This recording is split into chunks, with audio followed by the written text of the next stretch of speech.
S'il y a bien un objet antique qui a suscité des recherches passionnées pour tenter de le retrouver depuis sa création mentionnée dans l'Ancien Testament jusqu'à sa disparition dans des circonstances énigmatiques, c'est bien l'Arche d'Alliance. C'est pour cela que nous allons voir 3 théories sur cet objet de légende. Attention, les théories citées dans cette vidéo ne sont en aucun cas vérifiées. Il se peut qu'elles ne soient qu'en réalité qu'un mythe, voire des mensonges. Je ne fais qu'une simple vidéo sur un sujet qui attire mon attention et me passionne, et pour vous distraire. Je ne suis ni historien ni scientifique et je ne possède aucune capacité de dire si ces théories sont vraies ou non. Merci.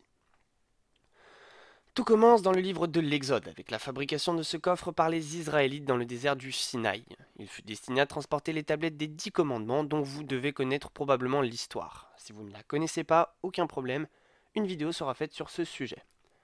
Elle mesure, selon certaines sources, environ 1,15 m, assemblée en bois d'acacia et revêtue d'or sur toute sa surface, à l'intérieur comme à l'extérieur.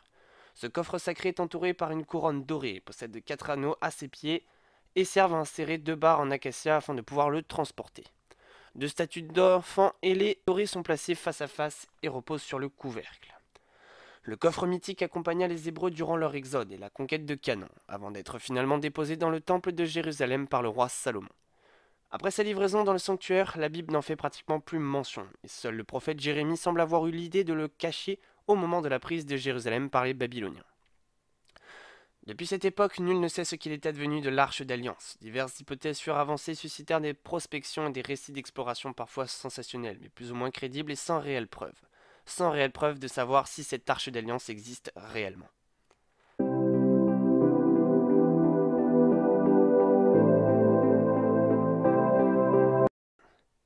Une tradition africaine raconte que l'Arche d'Alliance aurait été conservée en Éthiopie jusqu'à nos jours. Cette croyance trouve sa source dans un manuscrit médiéval du XVIIIe siècle, le Kebra Nagast, d'après lequel la rencontre entre le roi Salomon et la reine de Saba aurait donné naissance à un fils, le prince Ménélik.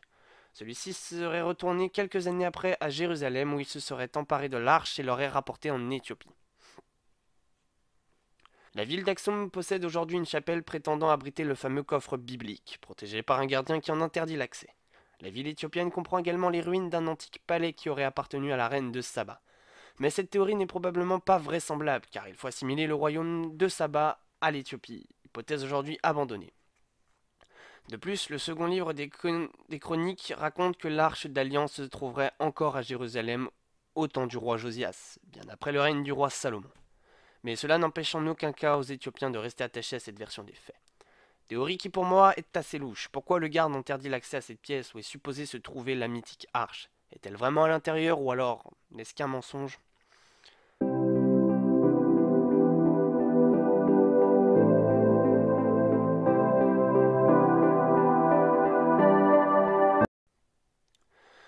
Dans les années 1980, un archéologue amateur de nationalité américain du nom de Tom Kreutzer décide de poursuivre cette exploration.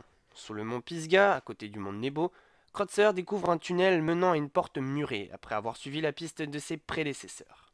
Il traversa le mur et pénétra dans une salle contenant une mystérieuse et volumineuse caisse de métal doré qui lui parut correspondre en tout point à l'arche biblique.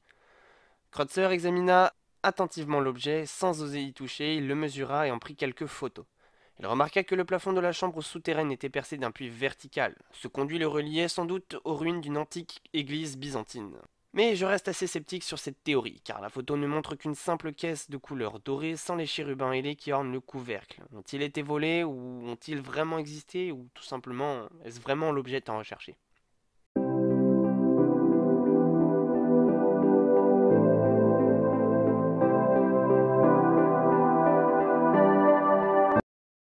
Une autre hypothèse suppose que l'arche n'aurait pas été dissimulée sous le mont Nebo, mais serait demeurée dans les sous-sols de Jérusalem. Partant de cette idée, des explorateurs se sont mis à prospecter dans la ville sainte. Le récit suivant constitue un témoignage spectaculaire mais sans preuve, et n'est présenté ici que sous toute réserve. En 1978, l'anesthésiste américain Ronald Wyatt, qui pratiquait l'archéologie en amateur sur des sites bibliques, se trouva à Jérusalem et visita la tombe du jardin. Un caveau implanté au nord du rempart de la ville est considéré par certains comme la sépulture de Jésus-Christ. En arpentant le jardin qui l'entourait, il eut soudain l'intuition que l'Arche d'Alliance pourrait être enfouie quelque part. Après avoir soulevé de grandes quantités de terre, il parvint à dégager une surface rocheuse vierge, au pied d'un escarpement. Il constata que la dalle rocheuse était percée de plusieurs orifices étroits et de forme rectangulaire, taillés dans sa surface. D'après leur forme, il n'hésita pas à les identifier avec les logements où furent plantées les croix des condamnés. Si cette interprétation était juste, c'est là que seraient morts Jésus-Christ et 2 autres crucifiés. L'anesthésiste poursuit sa recherche de l'arche d'alliance qu'il supposait être dissimulée dans un souterrain. La chance fut apparemment au rendez-vous, car le 6 février 1982, il décela l'entrée d'une étroite galerie naturelle. Wyatt se glissa non sans difficulté dans le tunnel et se retrouva dans un dédale de galeries naturelles étroites. Parmi celles-ci, il repéra l'entrée discrète d'une large cavité encombrée de gravats. Balayant l'obscurité avec le faisceau de sa lampe torche, il aperçut le reflet doré d'un objet brillant. Un coffre recouvert d'or reposait à l'intérieur et fut associé à la description de l'arche d'alliance, malheureusement sans réelle preuve. Voilà les amis, c'était 3 théories sur l'arche d'alliance et sur son existence. Son existence reste encore à l'heure actuelle pas prouvée. Il se peut très bien que elle existe mais elle n'a pas encore été découverte, ou alors il se peut que ça soit simplement le fruit de vieilles légendes et de vieux mythes qui ont été racontés à l'époque. En tout cas, j'espère que cette vidéo vous aura plu. Si elle vous a plu, n'hésitez pas à liker la vidéo, à vous abonner à la chaîne YouTube, à me rejoindre sur les réseaux sociaux. Et je vous dis à la prochaine pour une nouvelle vidéo. Ciao tout le monde!